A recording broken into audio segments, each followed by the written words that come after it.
Okay. So I did that.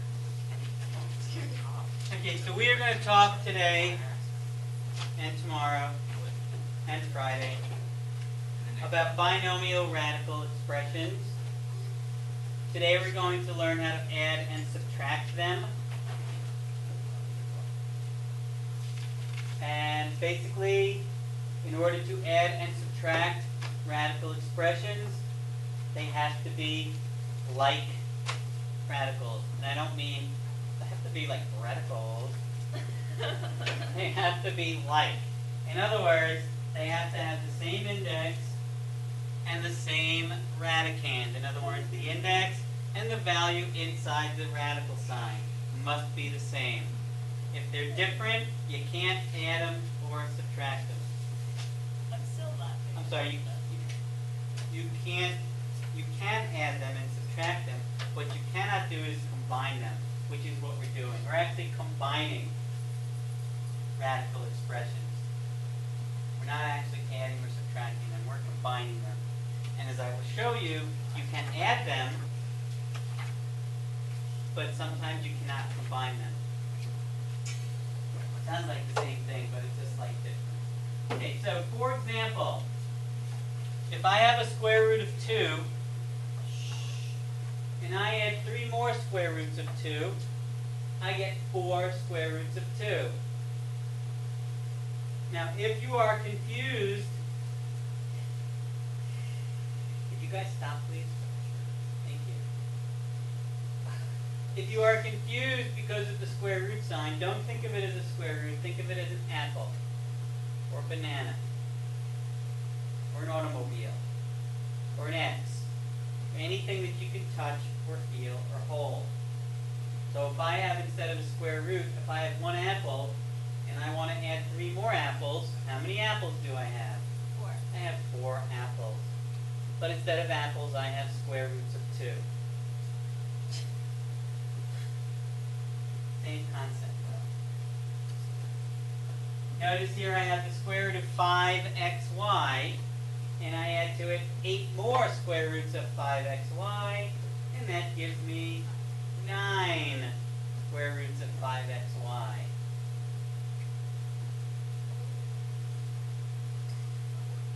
Same thing with subtraction. If I have 1 cubed root of 7, and I subtract 5 cubed roots of 7, I have negative 4 cubed roots of 7.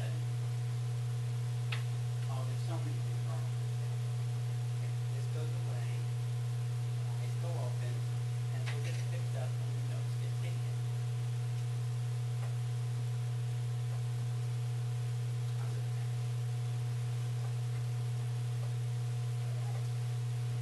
Okay, so you do not have to write this down. This is just to illustrate what I'm talking about. So you can do a little experiment. If you want to add the square root of 2 to the square root of 3,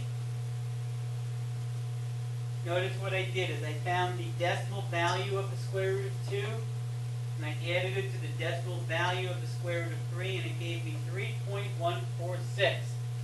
Awesome. Except the square root of 5 does not equal 3.146.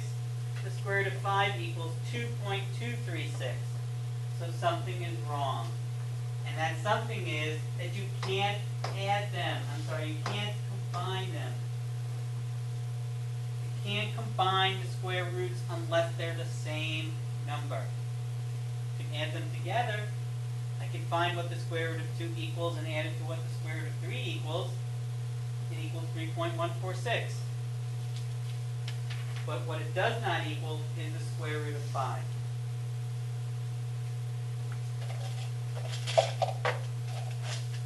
So if it's you subtract, it's going to be a negative. It could be. I mean, it could also be 6 square root of 2 minus 3 square root of 2, which would be 3 square root of 2. So all you have to do is worry about you focus on the number outside the square root sign. Check to make sure that the number inside the square root sign is the same. Check to make sure that the index is the same. And then you can combine them. All right, let's do a couple.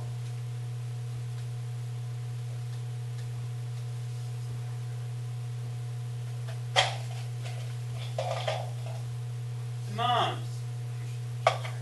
what is 3 times the square root of 5x minus 2 times the square root of 5x?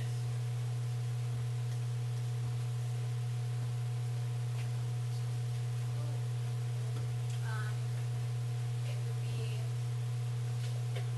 there is no square root, and it's 1, right? Jillian, is that correct, or did you get something different? I have something different. What did you get? I got 1 square root of 5x. Can you just put 5x instead of 1 5x? 1. Who is correct? Simone or Jillian? Jillian, why do you think Jillian is correct? But doesn't 5x cancel each other out? No. Remember, Simone, think of these as apples. If I have 3 apples and I take away 2 apples, what do I have left?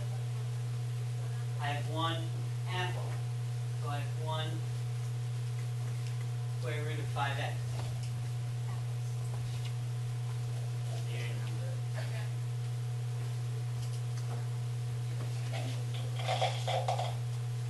Joy, what do you get when you add 6x squared times the square root of 7 to 4x times the square root of 5? 10x.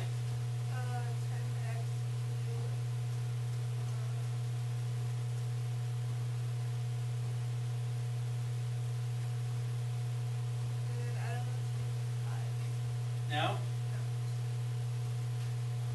Do you want to leave it out? But No? 5 or 10x.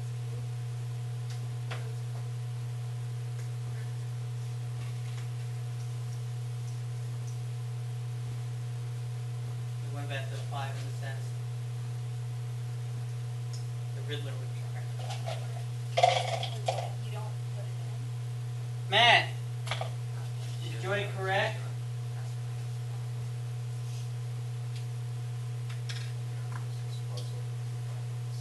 You are. Jillian? What I would do is I would take the square root of 7 and the square root of 5 and add them together. So you would get square root of 12?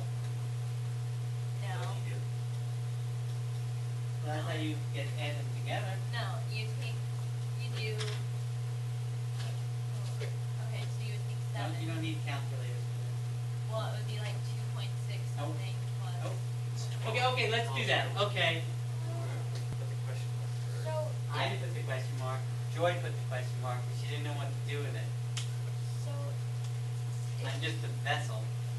when it's different, That's right.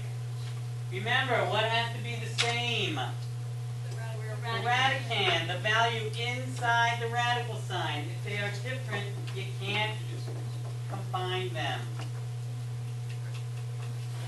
And the only way you can add them is the way Jillian did it, is to find the underlying values. Okay. Arhanis, what do you get? What is 12 times the cube root of 7xy minus 8 times the fifth root of 7xy? Okay. Jamiri, what's your question? you said she was solving the other way. Why did you put it something? Because we're not adding them, we're combining them. We have to know what x is in order to figure out what the answer is. That's not the purpose of this. I don't care what the actual value is. I want to just simplify these. Okay, Arhanis needs your help. Ariana, help him out, please. What did you get? What do you get?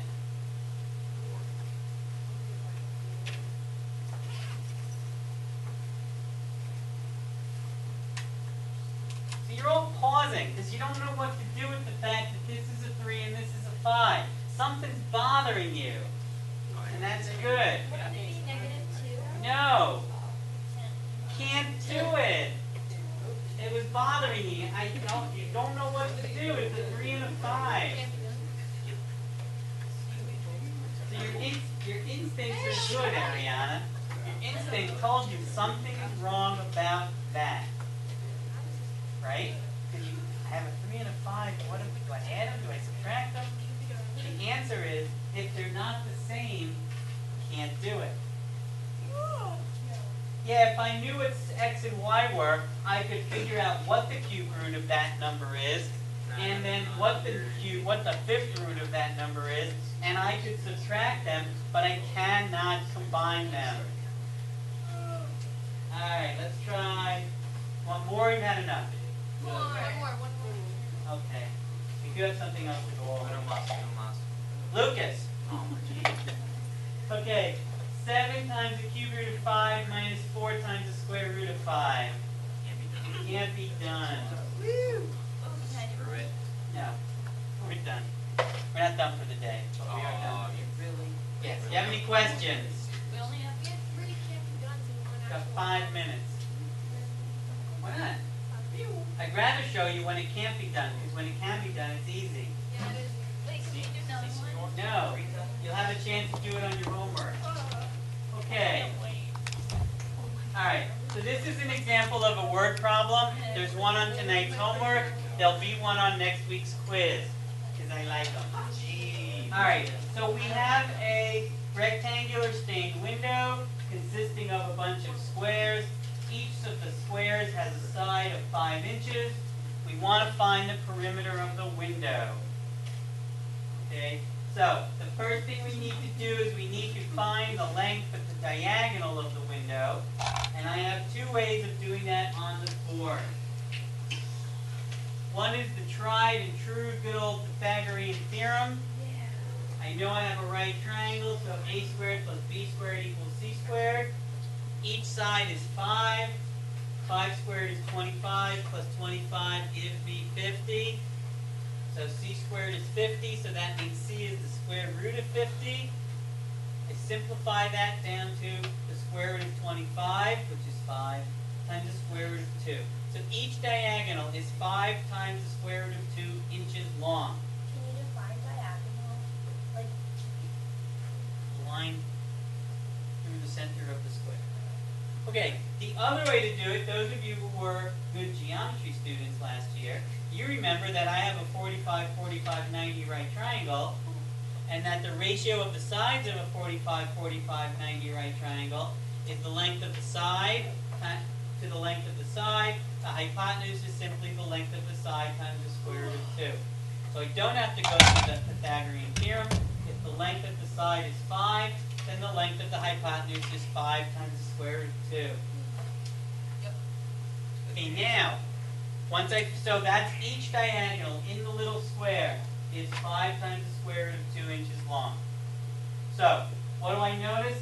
I notice that my width consists of 2 diagonals. So that means that each width is how long? If each diagonal is 5 times the square root of 2, and I have 2 of them, how many do I have? I have 10 times the square root of 2. I see that the diagonal across, I have 3 of those. So what's the total value of my length? That's both of them. One side. 15.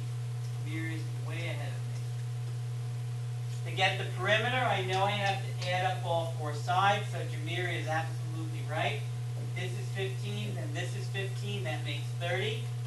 If this is 10, then this is 10, that makes 20. My perimeter is 50 times the square root of 2. I want to know the actual value this time, so now I plug square root of 2 into my calculator, and I get 70.7 inches. Now the other way you could do this is figure out what the length of 1 is. You plug that into your calculator, and you should get 7.07 inches.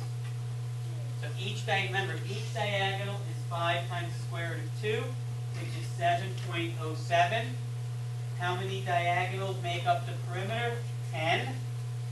1, 2. So we do that twice is 4. and then across is 3, so we do that twice is 6. We know there are 10 diagonals in the perimeter. Simply multiply that by 10, and that gives you 70.7 inches. Either way is fine. Remember, this question asks you for the nearest tenth of an inch. So you leave it at 70.7. If you make it 71, you're wrong. If you make it 70, you're wrong. A few of you on the quiz that you took last week, you didn't round your answer to the windmill question to the nearest whole number, you lost a point. Okay, does anybody have any questions about this? There is one like it on your homework. I like this so much, I'm going to ask you a similar one on next week's quiz. Do you have the 50? The 50? Yeah, the 50.